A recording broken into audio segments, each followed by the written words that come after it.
Hello everyone, and welcome back to episode 4 of Lights Camera Action. Today I'm making my video quite different. Rather than speaking as I make things, which requires a lot of editing, trimming, and is generally just a mess, I decided to narrate over the recordings of what I'm doing. Hopefully this will make the video shorter and more informative, and will help keep me from stumbling over my words as much. I would also like to mention that the reason there wasn't a video last Sunday is because I was on a trip away from my home, so I didn't have time to work on the level or the video, which is why I delayed it by a week, and hopefully this video will have a lot more progress being done on it compared to the last 3. So with all that out of the way, let's get started. The first thing I wanted to do was come to a decision about what I would do for the mirror. I played around with the masking effect a bit more, tried to make the reflections look realistic, but nothing worked. I will spare you the footage of this since it turned out looking absolutely awful. In the end, I decided to reverse the effect. Essentially, the interior of the mirror would have a mask and everything else would go behind it.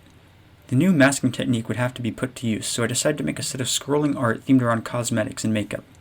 These pieces are very simple since they just appear as silhouettes, and will move behind the mirror and its mask.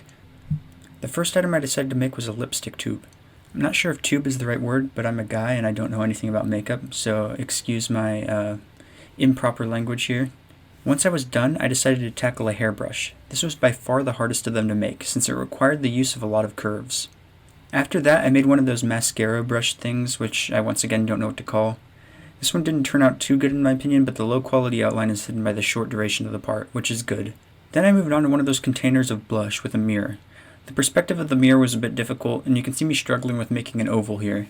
It's extremely difficult to make ovals in the Geometry Dash editor if you don't know. In the end though, it turned out pretty good, but it was way too small. I exit and re-enter the editor here because I'm using a scale hack to increase the size of the art so it matches. In order for the scale hack to work, you have to exit and then reload the game, so that's why I left.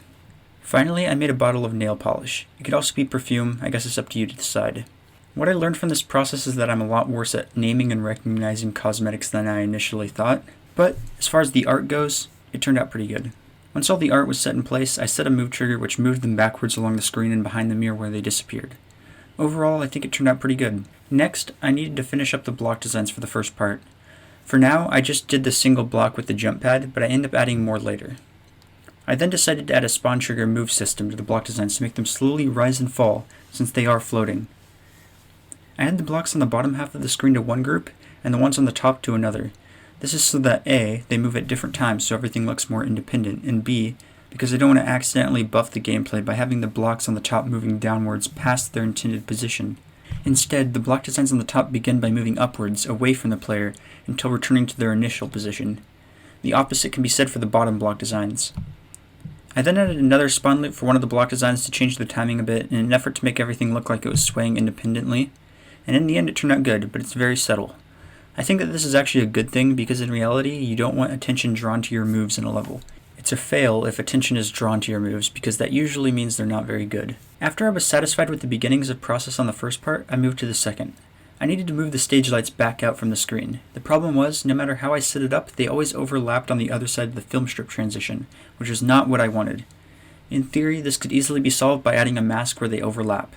Unfortunately, this would in turn overlap with the third part's background art, which is not what we wanted either.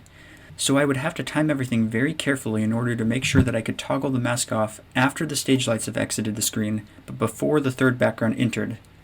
At this point, I still did not have the third background, as you can see, so I just left it alone for now and would come back to it later, after I eventually did the background. I was really eager to work on block designs for some reason, so that's what I moved on to. If you can't tell, I basically just work on whatever I want to, whenever I want to, which is how I keep myself motivated. I started by setting up the dark gray outline and then layered my lighter gray base over the top. At this point, I knew what was coming next would be the hardest part of the block design. I don't think I ever mentioned this in an episode, but I decided off camera to add a yellow construction style top to the block design. This was simple enough for a normal structure, but working with angles that then straightened back out was going to be difficult. It took me a bit just to get the top set up and angled correctly, along with the shadow underneath. The hard part though was making the gray stripes look natural. Despite being angled correctly, they almost always looked janky because of the way they didn't match up at the corners. One more thing to mention is the annoying visual issue of a tiny gap between the triangles which make up the stripe. I'll be honest, I couldn't be bothered to fix it. I eventually managed to figure something out though, and began to work on the rest of the block design. The first thing I wanted to add was the sign. You can immediately see me scale hack it to make it fill more space. I mentioned that I would do this in the second episode, and it turns out pretty good. The shadow I add beneath it looks slightly strange and perhaps too much like an extension of the sign frame, but I think it's due to the angular nature of the piece. To fill in the rest of the space, I added 2 more electrical panels. These electrical panels probably would have worked very well with the stage lights part and would have fit better thematically, but I just like the way they work with the block design, I'm not going to lie. The final thing I decided to do is connect all of the spikes to the block design with these thick lines, a change which I really think adds to the part as a whole and which I ended up using for all the spikes regardless of if they were at an angle. I also added one last indent in the bottom right underneath the sign. I realized that at this point, before I could do much more, I would need to make the third background, and I was strangely feeling motivated to do some art. Maybe it was because I was bored in AP Psych class or because I wanted to get it out of the way, but I didn't really have to force myself to do it like I usually do. I started in a strange way for me. Usually I save color for later when making art and begin with a basic outline or fill of all white, but since this was so simple it worked out perfectly fine. I tried to use similar colors to an actual Hollywood set and also tried to mimic the square architecture of the buildings. I'm glad they are also square since it means that much less detail was required, and after building up the first wall I made a piece extending out from the back side of the building. This was similar to what I saw in a reference photo I looked at. From there, I built the back wall and shaded it a more saturated tan, which at this point had become a yellow-orange. I wanted to add a stage name to my studio since this was one of the major features of Hollywood lots. I decided to number it Stage 51, which is not a reference to the high-security military compound in the middle of Nevada, but it's actually referring to one of my favorite indie games, Katana Zero. In the game, there's a stage that takes place at a location called Studio 51. Make sure to check it out if you get the chance. Anyway, making all the lettering was pretty simple, but I also had to account for perspective. Instead of angling all the letters when I made them, which would be an absolute nightmare, I decided to use a more crude technique and progressively shrink the letters as they got further away from the right side of the building. I then aligned them based off a perspective line and adjusted the lettering until it looked halfway decent. After this, I decided to make the bottom of the building a brownish color, as you see often in Hollywood studios. I only applied this change to the front wall.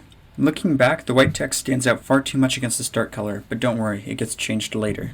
Now I decided to work on the golf cart, which is going to be driving in front of the buildings in the background. I had to use a reference photo for this one since I had no idea how the hell to draw a golf cart, so I'll show it on screen for a second right here and link it in the description. I started by making the roof and the dashboard, if you can even call that a dashboard. I decided that I'd make the secondary color of the golf cart a dark blue-gray and began to work on designing the underside of the vehicle, a process which was actually quite fun. I also added the back of the car, also in white, before continuing on the gray parts. After I finally finished the underside, I added lighter gray poles which held the roof to the rest of the car.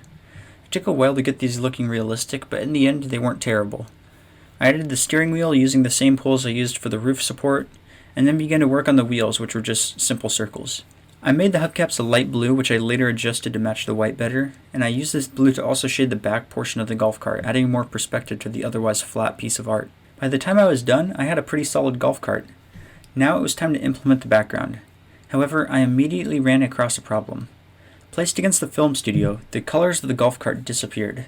The gray of the poles was too close to the brown of the studio, and the white text blended in with the white parts of the cart. I'm actually glad this happened, because it forced me to change the colors of the studio to something which is, in my opinion, more appealing. Once I had all the colors sorted out, I then moved the background into a good position above the part and set up some moves to lock it to the player's X position. I also set up a move to move it all the way beneath the part. I did this since I wanted the background to rise up from underneath the player, following the momentum of the stage lights being raised. I also made sure the mask toggle from before matched up correctly and didn't cause any problems. Finally, I made the studio move backwards to give the illusion of the golf cart driving forwards. I realized that this made the golf cart look too static since you could tell that it wasn't actually moving physically, so although I kept the previous move, I also made the golf cart drive forward slightly as well. It still felt too empty to me though, so I decided that I wanted to add one more studio building. I made sure to build it off of the correct perspective, and I basically just followed the process I did for the first one. I didn't add any text to the side though. When I played the new part in the editor, it looked much better, but I had introduced a new problem. Similarly to how the stage lights overlapped earlier, the extra length added to the background with the additional studio lot caused the background to overlap with the second part. I essentially did the reverse of my earlier solution.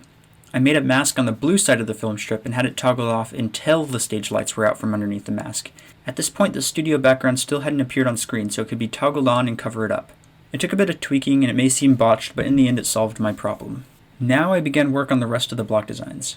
I started by making the flat structure which straddled the border. I decided that the design would be split in half, with each side being based around its respective part. They feel too separate in my opinion, but regardless, I think it's still a cool effect to have one block design on one half as the stage lights part and the other as the studio part. I wanted to work on the saw that was in the studio part now. I originally played around with some designs, but nothing looked good. I'd go as far as to say everything looked terrible. However, suddenly, as if struck by an epiphany, I had an idea. There was a saw design I made for summertime which would work perfectly here. I never advocate for reusing assets, but I thought the design would look insanely good for this part. I copied it over, changed the colors, altered some details, and as I predicted, it worked perfectly. To be fair, it's not like I'm reusing block designs or something, and there's only one saw in the entirety of the part, so I don't really consider it a horrible thing. Anyway, regardless, I added the moves to the saw and immediately began work on the upper structure which I had put off for too long. It had been around 2 hours since I had done the bottom one, and in that time I had completely forgotten what a nightmare it was to work with the yellow top piece. I spent around 10 minutes trying to get everything looking halfway decent before I was satisfied, and moved on to the base of the block design. Here, I added a square sign in the hopes that it would work well with the shape of the structure, and surprisingly, it did. I followed the same process I did for the first block design, that being, I added an oddly shaped indent and some electrical panels along with their wiring. At this point, I had most of the basic elements of the parts done. I still had a few more block designs to do in each part, but overall, things were shaping out nicely. I decided to begin work on effects and other background elements. I decided to start simple by adding a white screen overlay which pulsed to the beat of each part change. I then decided to add an effect to the background of the stage light part, which was looking very empty. I chose to make what is usually referred to as a pinwheel effect, but not the lazy one which is just a scale-hacked auto-rotating object. Instead, I made my own pinwheel which I could fade in and out easily and would serve as the back of the background of the part. After a bit of implementation and adjustment, I had it working nicely. It didn't follow the player, which looked kinda strange, but there was no other way to do it since otherwise the effect would interfere with the masking. Already though, the part looked more full. I then decided to add rectangles which slowly floated upwards at different speeds. These originally were planned to use blending, but I suck at blending and can't figure it out, so I made them a translucent white color. A few of them also pulsed to the beat interchangeably, which was a nice subtle detail I added. To finish off the effects for the second part, I added 2 glow beams which did use blending, I'm proud to say. It would also pulse to the same beats as the rectangles. Likewise, they were quite subtle, but added much needed detail to the part. In only around half an hour, the part had gone from looking extremely empty to being pretty full. I still needed to add air deco such as arrows, but that was something I would tackle later. For now, I remember to work on a detail of the block design I had almost forgotten about.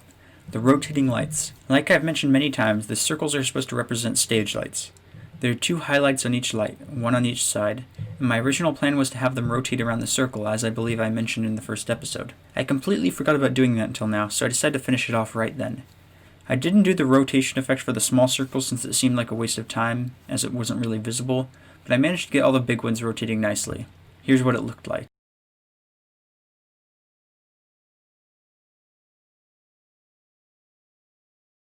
After playtesting, I finally decided to tackle the issue of the screen expansion through the ship portal.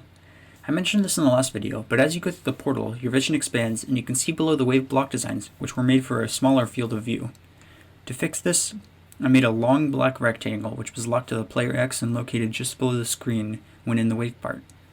When going down through the ship portal, this black rectangle takes much longer to slowly shift downwards than a normal view change, allowing time for the block designs to move off screen before lowering completely. Once again, this is a somewhat crude method, but it works, and I didn't particularly want to redesign all the blocks. I now went back to the first part and added some more detail in the form of circles that also scrolled with the cosmetic art. I also finished one more block design in the studio part and called it a day. This was all done on a Monday, in around 4 hours during and after school.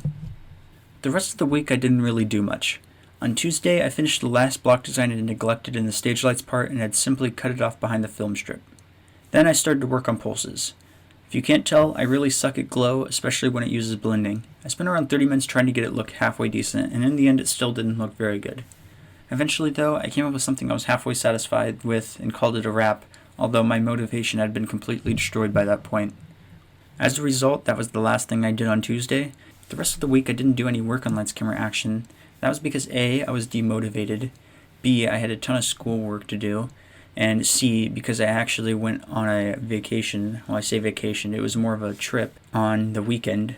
Actually, I left on Friday, and I came back on Monday. That's also the reason why this episode is coming out so late, so I apologize for that. But I didn't have my computer, and there was no real way for me to edit or upload videos, especially when the video itself wasn't even finished. So yeah, that's about all I did up to that point. I came back half a week later from my trip. I decided to start work on the level almost immediately. Right off the bat, I remembered how bad the pulses that I last worked on were. I made it my priority to fix them as soon as possible. I played around with the colors, tweaked everything that could be tweaked, got rid of the white screen pulses and replaced them with a blending overlay pulse, and by the time I was done, it didn't look half bad.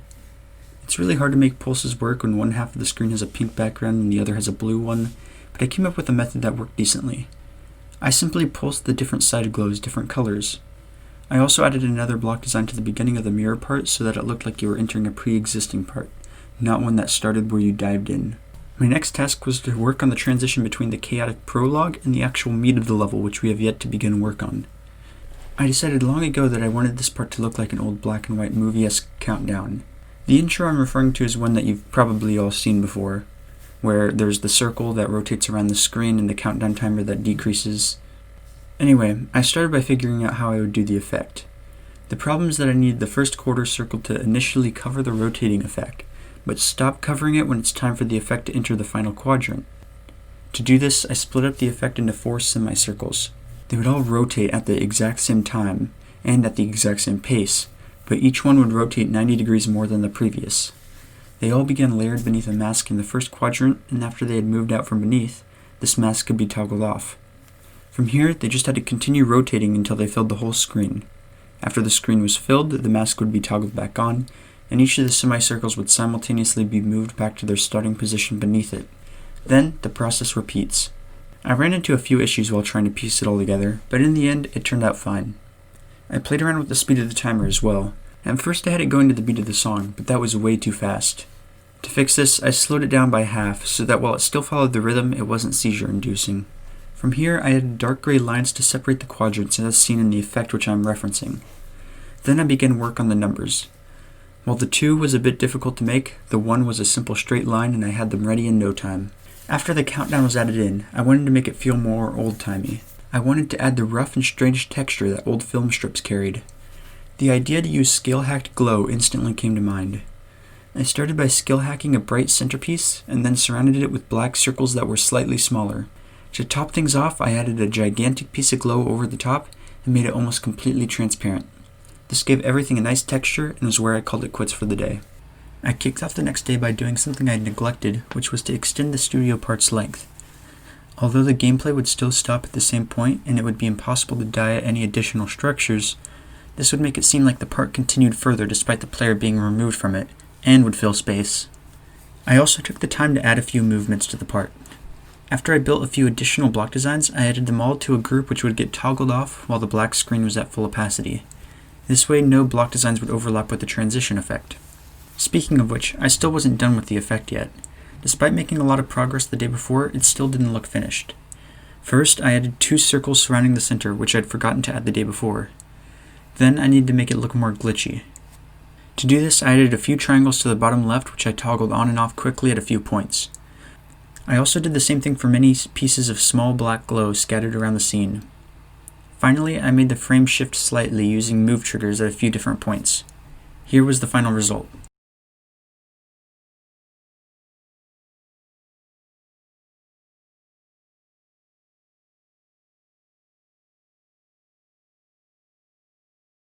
At this point, I had essentially finished the entirety of the prologue. I classify the prologue as these first 3 parts, which all occur in quick succession and happen before the level truly starts. All I had left to do was the intro, which currently was just a black screen with some weird auto gameplay. My plan started out one way, but eventually changed quite significantly. My original plan was to make the clapperboard art for the future part, then to use it at the beginning and have it slammed shut at the start of the level. However, as I began making the clapperboard art, I really liked the simple outline style, which was what I was making. In reality, I just hadn't filled it in yet, but it looked really nice. So instead, I decided to use it as a different piece of art altogether from the one I would use later. Since it was a lot less interesting to look at though, I needed an effect to go with it. I came up with the idea to have the art start out covering the entire screen, then to scale itself down to a normal size. However, I didn't want to make a smooth scaling effect. Instead, I wanted it to match the beats of the song, something which will make sense later. Basically, there are 8 beats at the beginning of the song, and on each one of these I wanted the art to scale itself down further, rather than being a continuous scaling effect. So I got to work using my scale hack to make 8 different versions of the art, each at a different size. Like I've mentioned earlier, I keep exiting and entering the editor to use the scale hack. When I was done, I set up some move triggers to put it in the right spot. However, the biggest version still wasn't big enough. I wanted it to seem like you were up close on this clapperboard before being zoomed outwards. To fix this, I pulsed the usually white underlying screen to the gray color of the clapperboard. Then, I simply made it so that instead of being visible from the beginning, the largest piece of art was toggled off until the first beat hit. At the same time, the background would be pulsed to white. This would make it look like there was an even larger piece of art at the beginning, despite me not making one. I still had one problem though, that being the transition. Because of this intro, it was really hard to read the transition, and the level felt unfair from the get-go. I decided to make the white screen fade away from behind the clapperboard prior to the gameplay starting. The clapperboard would still be overlaid above the gameplay for a bit, but you could at least see. To make this work, I had to turn the weird auto gameplay at the beginning invisible, and make sure the background was already pink before the screen began to fade. When I was done though, it turned out really nice, and is a transition that at least gives you some reaction time. The last thing I had to do for the entire prologue was to add some arrows and air deco. This only took me a couple minutes, and there's nothing more satisfying than placing the last block in a part of the level. And with that, I was done. So this episode has been absolutely full of progress, and I hope it makes up for the week I was gone. It's crazy to think that in the early parts of this episode, I still hadn't made any block designs in the third part, or added any background effects to the stage lights part. That being said, it's also crazy to think about how much more I have left to work on in this level. While the beginning part is certainly chaotic and requires a lot more effort than most others, I still think it will be about a month and a half, maybe more, until this level's done. So with all of that out of the way, let's get to what you've all been waiting for, the final part. I'll play it here a few times with music.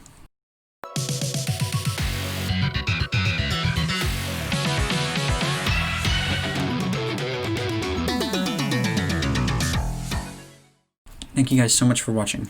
In the next episode, we'll be starting anew with the next part. But until then, I'll see you guys later. Bye.